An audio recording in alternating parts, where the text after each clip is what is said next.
I'm going to find a way to connect parents, and I'm going to connect players, and I'm going to focus on the things that matter. Because I wished my dad, and my dad does too, wish he would have done it differently. Because my dad prepared me for every single thing in life except to deal with him. I'm turning dreams into reality. In the lab with the formula and chemistry. Welcome to AMOR TV. My name is Jose Martin. I will be hosting this time. But today, before I get into anything else, I have a special guest.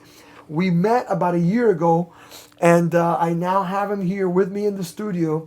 So I want to welcome Coach HP.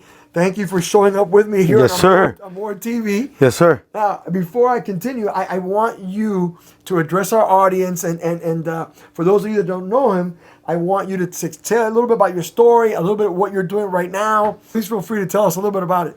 What's up, everybody? It's your coach, Coach HP. Biggest failure, Jose, I'll say this forever. Biggest failure in the history of Miami sports, Miami baseball, almost in everything. Blue collar guy, born in Cuba. Moved to Miami real young, both immigrant parents. Started ground level. Baseball was my whole identity growing up. Unfortunately, victim of sports abuse. Started to develop identity issues because I was kept in a baseball cave my whole existence. Never really developed my own identity, my own anything. And then something hit me as baseball failed, and I got the idea to move to Los Angeles. Casting director discovered me on South Beach. I started acting, and you know what? I can do this. And I moved to Los Angeles. I lived in a car for a year. I didn't know anybody. I would shower and shave at the Equinox. I would sneak in there in West Hollywood.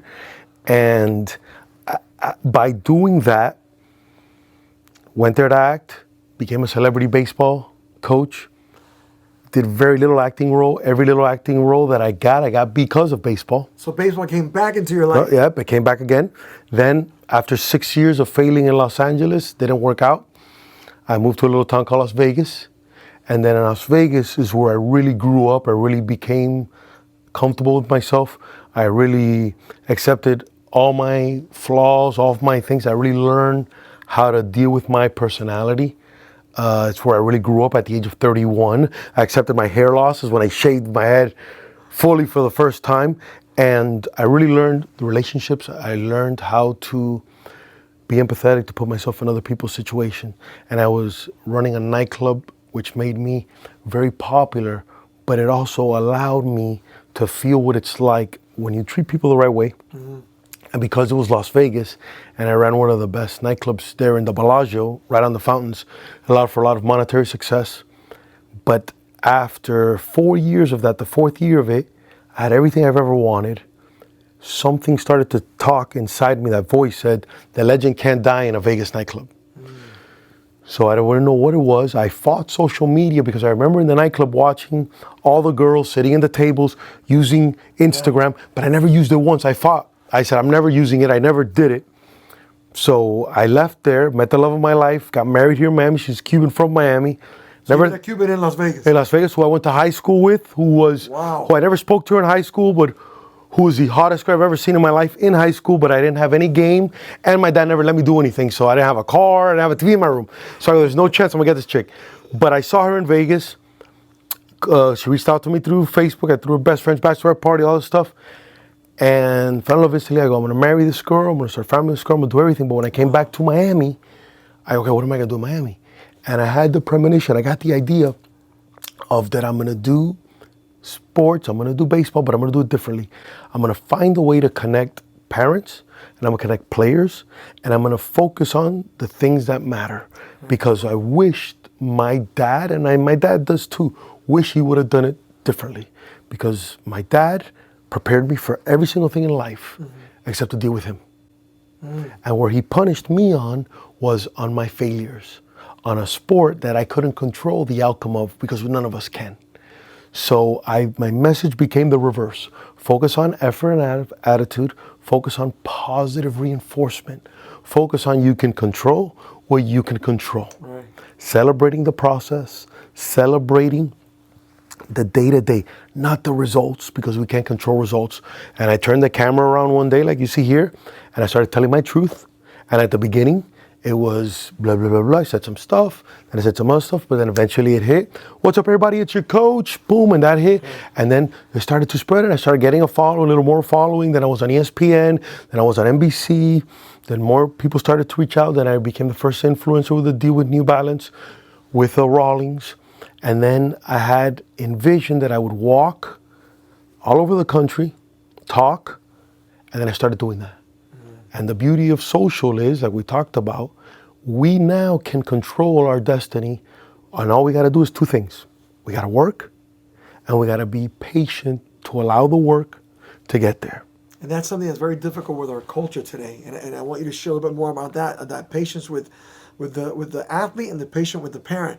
But there's something that you told me when we first met that has always stuck with me about you deciding way back when I think it was in Vegas that you were going to wear a suit every day. Oh, that was classic. That was a good one. You were going to discipline yourself to these certain steps, and one of them was the suit. Well, I'm going to tell you why. Talk about that, because that to me... But this is interesting. Okay, so at the time, I wish I was in that kind of shape. I was single, so I was ripped. I was like 185, shredded. I was on the most strictest diet I've ever been in my life. I looked like it was the best. Veins in my stomach, it was awesome.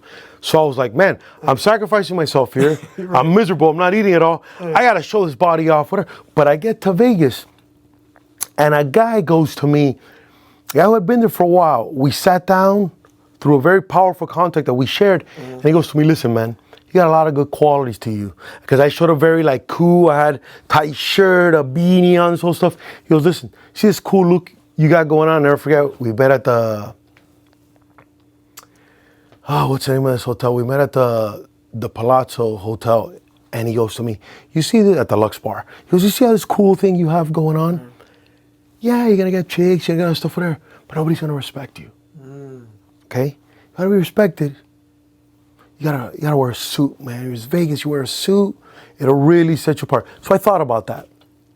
Okay, and then we hate him, but I use this analogy of the Fidel Castro analogy, and again, we hate him for a million reasons, but Fidel Castro, for a reason, always wore the army fatigues. And even there's pictures of him playing golf wearing it. Mm. And he did that, I felt consciously, to let you know that no matter what he was doing, he would attack you at any point. He was always prepared to go to war. That's what I learned from that. So I go, if I were, and I'm going to hate Castro, but that's just an analogy.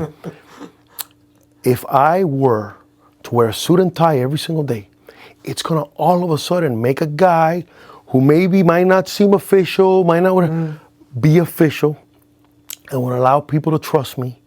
And that trust that I would gain would allow me a knowledge of how to deal with relationships worldwide, because Las Vegas makes you international.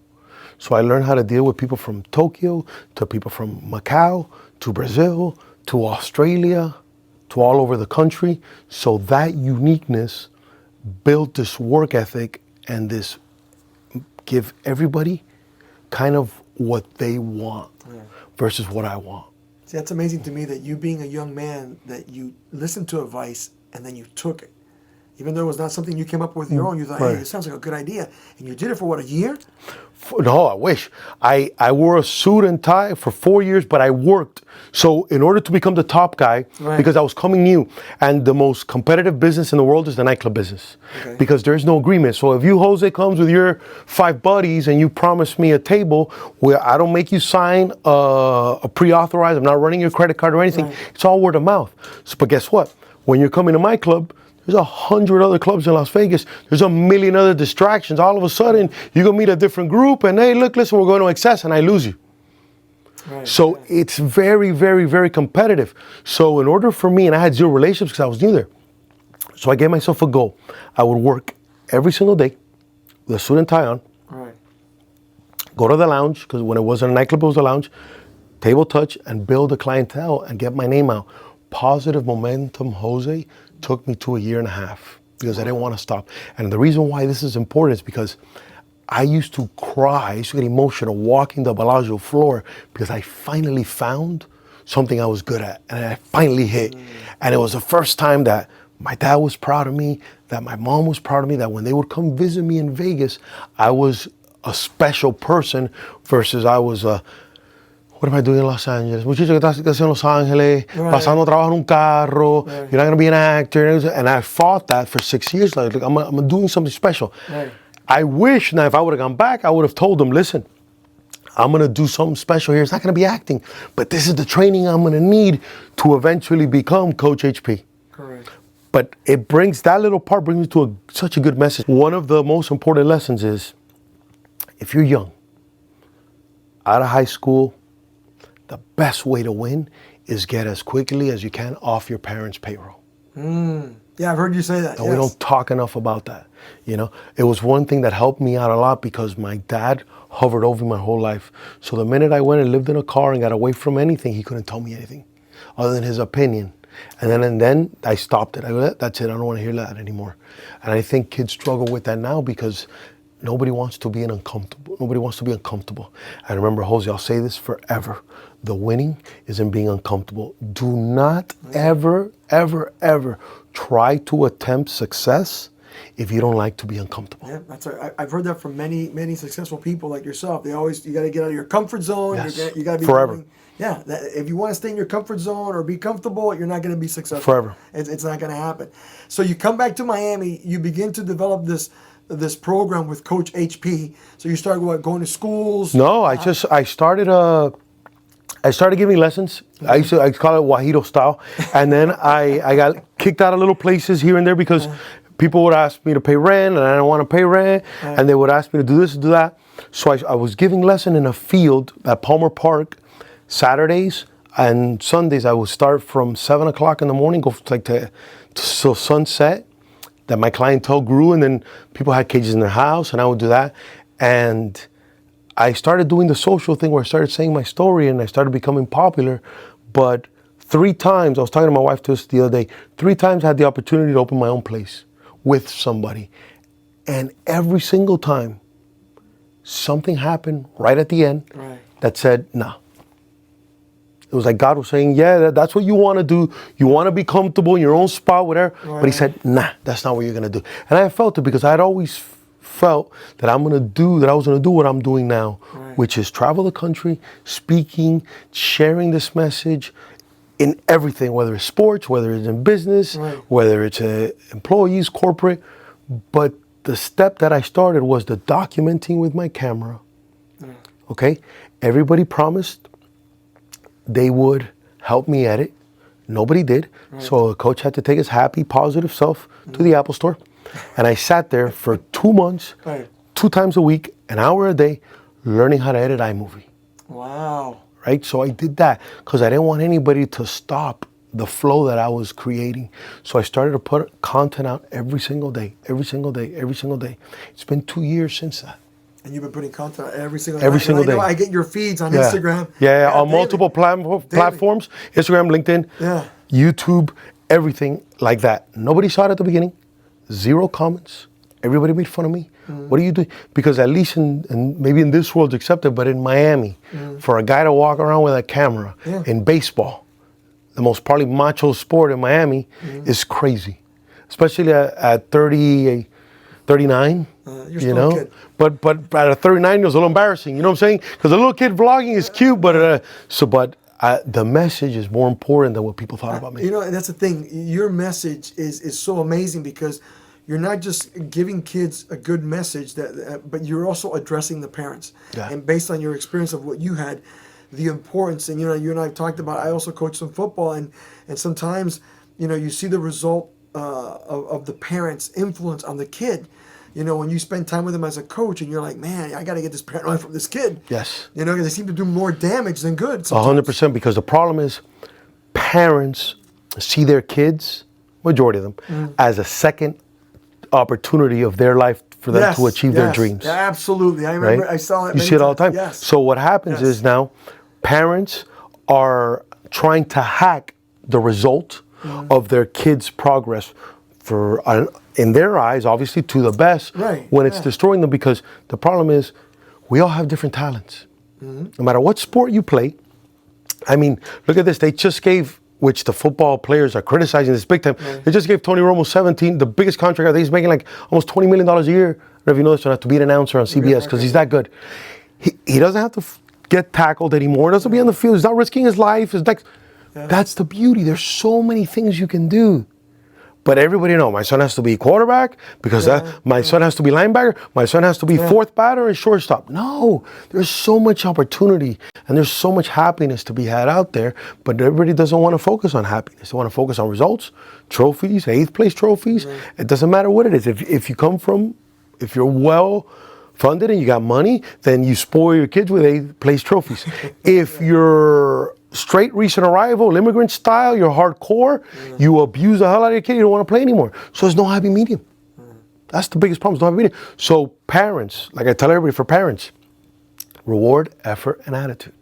Yeah, say that again to our parents. I want them to hear that. Parents, the number one thing, reward, effort, and attitude, number one. Number two, control what you can control. Watch kids, observe. I did a big post yesterday, I did very well on Instagram. Every race that's ever ran, there's two parties. There's the jockey, the adults, the coaches, and the horse. The horse is the kid.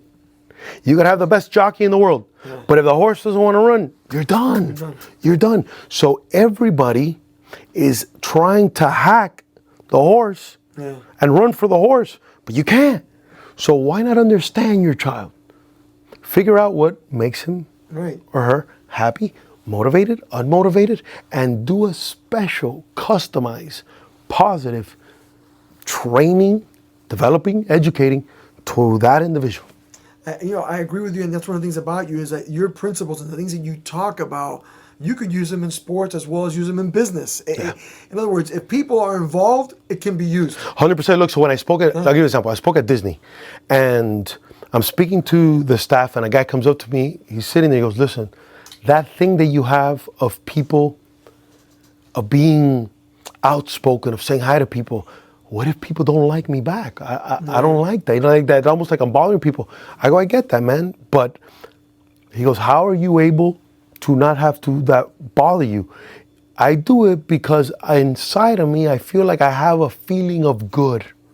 Whereas, if an example, if you ask me now to sell shoes, I might not be as man. But even if I'm selling shoes, the shoe part is secondary. The first part that I'm coming at anybody with anything is positivity and how can I help you?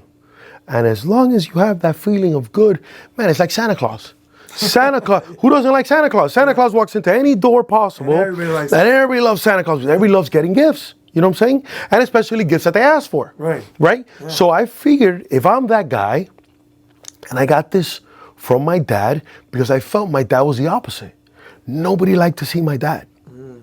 My dad came around and it was like, oh, here's this guy again, whatever. And he never got that it was because of his attitude. While being a positive guy, but the problem is you can't give advice. You can't be you can't be a guy that's out of shape giving advice on how to have a six-pack. Yeah, it's amazing. You just reminded me back in the 90s, I remember I met this successful businessman, and he said this to me, and it's always stuck with me. He says, "People don't care how much you know until they know how much you care." So that has kind of stuck with me, exactly what you're saying. You can have all the wisdom, all the knowledge in the world, but if you don't come across with a great attitude or people see that you care, they're going to shut you off. And I think you do such a great job of letting people know when people interact with you, there is this feeling of like you genuinely care about them. You're doing it for them. So I'm grateful, thankful that you were able to share this time with us. So Coach, thank you once again for being here. My man. On AMOR TV. You